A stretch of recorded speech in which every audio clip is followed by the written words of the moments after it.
Hello everyone, আসসালামু আলাইকুম। সবার কি অবস্থা, কেমন আছেন? আই হোপ সবাই অনেক বেশি ভালো আছেন। আলহামদুলিল্লাহ, আল্লাহর অশেষ রহমতে আমরাও কিন্তু অনেক ভালো আছি। এই ভিডিওটা হচ্ছে আমি যখন দেশের বাড়িতে ছিলাম তখন হচ্ছে একটু ভিডিও ক্লিপ নিছিলাম। নেওয়ার পরে হচ্ছে ওগুলি টুকিটাকি জোড়াতালি দিয়ে আপনাদের মাঝে শেয়ার করব। অবশ্যই কেমন হয়েছে ভিডিওটা দেখার পরে কমেন্ট করে যাবেন। তো যাই হোক, আমি কিন্তু সকালে ভোরবেলা ঘুম থেকে উঠে গেছি। ঘুম ভাঙার কারণ হচ্ছে পাখির কিচিমিচি ডাকে, আর ঘুমিয়ে থাকতে পারলাম না, ঘুম থেকে উঠে গেলাম। তো ঘুমানোর পরে হচ্ছে ফ্রেশ হয়ে খাওয়া দাওয়া করার পরে হচ্ছে সকালবেলায় প্রায় 10টার দিকে হবে। আমার মেয়ে দেখি এতগুলো গোলাপ ফুল এনে আমাকে বলতেছে যে আম্মু তুমি এগুলো নাও। তখন আমি জিজ্ঞেস করলাম যে আম্মু তুমি এগুলো কই থেকে নিয়ে আসছো? তখন বলো যে আন্টির বাসা থেকে, মানে আমার চাচাতো বোনের গাছ লাগাইছে।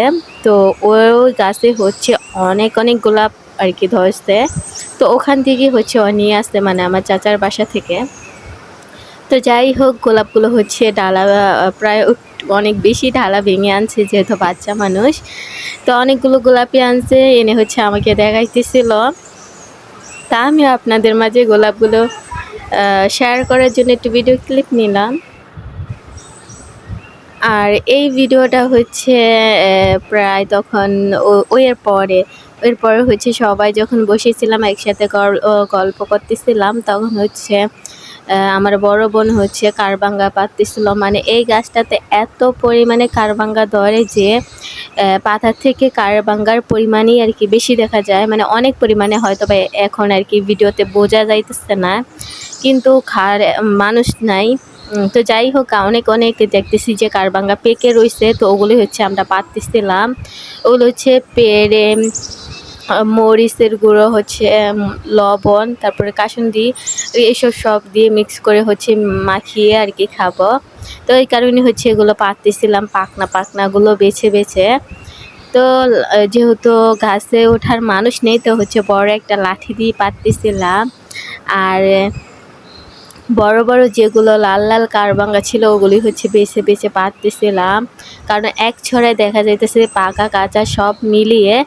তো লাঠি দিয়ে যেইটা আর কি পাকনা ছিল ওইটাই চেষ্টা করতেছিলাম আর কি পাড়ার। আর এই গাছের কারবাঙ্গাগুলো মাশাআল্লাহ অনেক বেশি মিষ্টি, পাকলে অনেক বেশি মিষ্টি হয়। তো অনেকগুলি হয়েছে, পাড়া হয়ে গেছে আর কি ভর্তা বানানোর জন্য। তো হচ্ছে আর পারবো না, তো এখন হচ্ছে মাখি আর কি খাবো। তো মাখানোর টাইমে হচ্ছে কোনো ভিডিও নেওয়া হয়নি, কিন্তু একটু যখন কোটা হয়েছে তখন একটু ভিডিও নেওয়া হয়েছে। তো যাই হোক, আমি চারপাশে পরিবেশটা আপনাদের একটু দেখাইতেছিলাম। তো এই তো আমাদের কারবাঙ্গা পাড়া শেষ। এখন হচ্ছে কুটে নিব, মানে পরিষ্কার করে নিব, নিয়ে হচ্ছে মাখা করব। তো দেখতে পাচ্ছেন এখানে কিন্তু পাকা কাঁচা দোনোটা মিক্স করা, মানে বড় বড়। তো এগুলোই হচ্ছে মাখিয়ে সবাই একসাথে মিলে খাবো। আর যে কোনো জিনিস যদি অনেক মানুষ মিলে খায় তাহলে দেখা যায় যে ওই জিনিসটার স্বাদ বেশি হয়ে যায়। তো যাই হোক, আমি হচ্ছে পাকের ঘরে আসলাম। এসে দেখি যে যেহেতু মাটির চুলায় রান্না হয়েছে আর কি, বিরিয়ানি রান্না করা হয়েছে। তো মূলত আমি পাকের ঘরে আসার একটাই কারণ, আমি অনেক বছরের মতো হবে যে আলু পোড়া খাই না। তা আমি আমার বোনকে বললাম যে আমি অনেক বছর হয়েছে যে আলু পোড়া খাই না, কারণ যেহেতু গ্যাসের চুলায় রান্না করা হয়, তো ওই কারণে দেখা যায় যে আলু পোড়াটা খাওয়া হয় না। আর আলু পোড়া দিয়ে ভর্তা করলে কিন্তু বেশ মজা হয় সিদ্ধ করার থেকে। তো যাই হোক, আমি দেখতে আসছিলাম যে আমার আলু পোড়া হয়েছে কি না। তো দেখলাম যে আলু পোড়াও হয়ে গেছে। তো এখানে দেখলাম যে বিরিয়ানিও রান্না করে রেখে দিছে যাতে গরম থাকে, যেহেতু আমরা গোসল করব তারপর হচ্ছে খাওয়া দাওয়া করব। তো এই কারণে হচ্ছে এখানে আর কি রেখে দিছে। তো যখন খাবো তখন আর কি ঘরে নেওয়া হবে।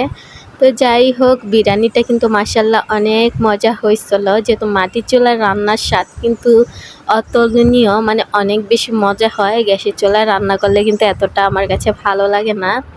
তো এই তো আমি কিন্তু আলু নিয়ে চলে গেলাম। আর বিরিয়ানিটা কিন্তু মাশাআল্লাহ অনেক মজা হয়েছিল। তো যাই হোক ওটা হচ্ছে দুপুরের দিকেই, মানে আমরা গোসল করব ওই এর আগে মুহূর্তে যে গাছে আর কি অনেকগুলো ডাব ধরছে, তো ভাবলাম যে এত রোদের মধ্যে তো ডাব পাড়া যাক। তো যাই হোক আমরা কত কষ্ট মষ্ট করে হচ্ছে ডাব পেড়ে খেলাম, আর ওই ডাবটা হচ্ছে আমার, আর যতগুলো অনেকগুলো পাড়া হয়েছে এক একজন আর কি এক একটা করে খাবে।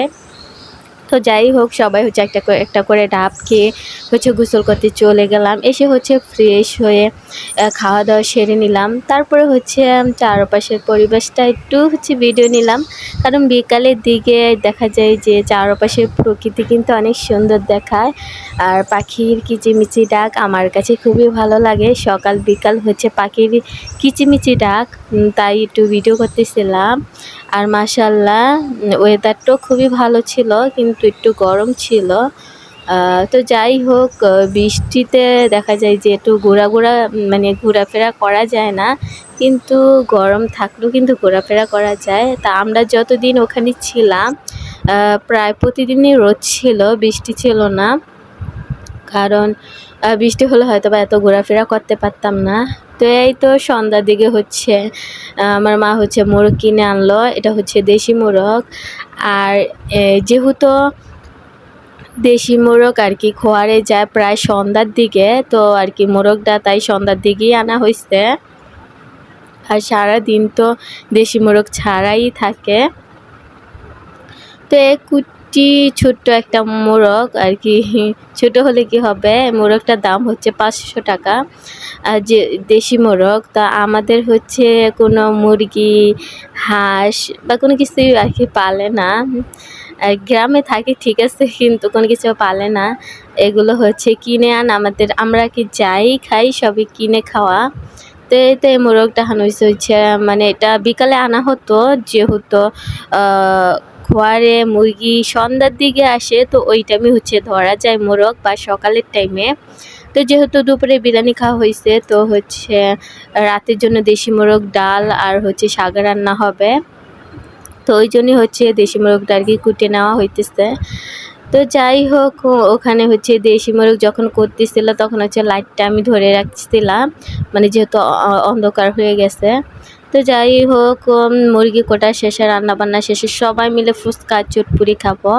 তো এক এক করে আমার বোন হচ্ছে যে ফুচকাগুলো বানিয়ে দিতেছিল। যেহেতু আমরা সবাই একসাথে খাবো, তো একবার হচ্ছে বানিয়ে তারপরে সবাই একসাথে খাবো। অনেক অনেক কথা বলতে বলতে কিন্তু আমি ভিডিওর একেবারে শেষ পর্যায়ে চলে আসছি। তো আজকের মতো ভিডিওটা এই পর্যন্তই, নতুন কোনো ভিডিওতে দেখা হবে। আল্লাহ হাফিজ।